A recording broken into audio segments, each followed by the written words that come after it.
வணக்கம் நண்பர்களே, என் 100 நாள் ஜெர்னில இன்னைக்கு பாத்தீங்கன்னா 35வது நாள். இன்னைக்கு காலையில எழுந்து வேக வேகமா நம்ம நண்பர்களுடன் திருத்தணி முருகன் கோவில் கிளம்பியாச்சு. முதல்ல போயிட்டு பெரம்பூர் ரயில்வே ஸ்டேஷன்ல நம்ம வண்டியை பார்க்கிங்ல போட்டு அதுக்கப்புறமா பாத்தீங்கன்னா எங்க 4 பேருக்கும் டிக்கெட் எடுத்துட்டோம் நண்பர்களே. அதன் பிறகு பாத்தீங்கன்னா ரயில்வே ஸ்டேஷன்ல போயிட்டு கொஞ்ச நேரம் தான் உட்காந்தோம். சோ அதுக்குள்ளே ட்ரெயின் வந்துச்சு. ட்ரெயின்ல ஏறின பிறகு கொஞ்ச நேரமா அப்படியே நின்றுட்டு இருந்தோம். அதன் பிறகு பாத்தீங்கன்னா இடம் கிடைச்ச உடனே போயிட்டு உட்காந்த நண்பர்களே. இன்னைக்கு கூட்டம் ஓரளவுக்கு கம்மியா தான் இருக்கும் அப்படின்னு நினைச்சிட்டு தான் போனோம். ஆனா ரயில்வே ஸ்டேஷன் இறங்கினோடனே தான் தெரிஞ்சது சரியான கூட்டம் இன்னைக்கு இருக்க போகுதுன்னு சொல்லிட்டு. திருத்தணி ரயில்வே ஸ்டேஷன் வந்து தான் தெரியுது, மேலேயும் போக முடியல கீழேயும் வர முடியல. நாங்க பாத்தீங்கன்னா வேற ஒரு ரூட்டை சூஸ் பண்ணிட்டு அப்படியே கிளம்பிட்டோம். 4 ஆப்பிள் வாங்கி பேக்ல போட்டு வச்சிருந்தோம். சோ போற வழியில பசி எடுக்கும் போதெல்லாம் எங்க பசியை தீர்த்து பாத்தீங்கன்னா ஆப்பிள் தான். கோவில் கிட்ட வந்துட்டு அங்க இருக்கிற குளத்துல போயிட்டு காலெல்லாம் கழுவிட்டு அங்க இருந்து அப்படியே நடக்க ஆரம்பிச்சிட்டோம் நண்பர்களே. இதுதான் பாத்தீங்கன்னா திருத்தணி கோவிலோட முதல் படி. சோ முதல் படியை வெற்றிகரமா தொடங்கிட்டோம். போற வழியில பாத்தீங்கன்னா எங்களுக்கு விபூதி கொடுத்தாங்க. அந்த விபூதியை ஆளுக்கு மாத்தி மாத்தி நெத்தில பட்டையை போட்டு நல்ல புள்ளிங்க மாதிரி அங்க இருந்து கிளம்பியாச்சு. மேல வந்துட்டோம். மேல வந்ததுக்கு அப்புறம் பாத்தீங்கன்னா சரியான வியூ பாயிண்ட், ரொம்ப அழகா இருந்தது. இன்னைக்கு பாத்தீங்கன்னா அந்த அளவுக்கு வெயில் கூட கிடையாது. சோ வெயில அந்த அளவுக்கு இல்லாததுனால பாத்தீங்கன்னா எங்களுக்கு ரொம்ப சாதகமா போயிடுச்சு.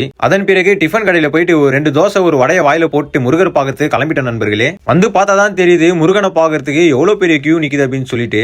சோ நார்மல் டைம்லயே பாத்தீங்கன்னா இவ்வளவு பெரிய லைன் நிக்குது. சோ ஃபெஸ்டிவல் டைம்ல எல்லாம் எப்படி இருக்குன்னே தெரியல. முருகனை மனசுல நினைச்சுன்னு கையெடுத்து மேல கும்பிட்டு அரோகரா அப்படின்னு சொல்லிட்டு போய்க்கினே இருந்தோம். இதுதான் பாத்தீங்கன்னா கோவிலுக்குள்ள. சோ முருகனை பாக்கிறதுக்கு கொஞ்சம் முன்னாடி இப்படிதான் இருக்கும். கிட்ட போயிட்டு வீடியோ எடுக்கலான்னு பார்த்தேன், வீடியோ எல்லாம் எடுக்கூடாதுன்னு சொல்லிட்டாங்க நண்பர்களே. அதன் பிறகு முருகனை பார்த்துட்டு கொஞ்ச நேரம் கோயில உட்காந்து அப்படியே ரிலாக்ஸ் பண்ணிட்டு இருந்தோம். அங்க இருந்து அப்படியே அந்த வியூ பாயிண்ட் எல்லாம் கொஞ்சம் வீடியோ எடுத்துட்டு எங்களுக்கு தேவையான போட்டோ எல்லாம் எடுத்துட்டு கொஞ்சம் அப்படி போயிட்டு பிரசாதத்தை வாங்கிக்க அப்படியே கிளம்பிட்டோம் நண்பர்களே. என் 100 நாள் ஜெர்னில 35வது நாள் முருகனை பார்த்துட்டு சிறப்பா முடிச்சாச்சு. சோ அடுத்த வீடியோல உங்களை சந்திக்கிறேன். அது வரைக்கும் பாய் பாய்.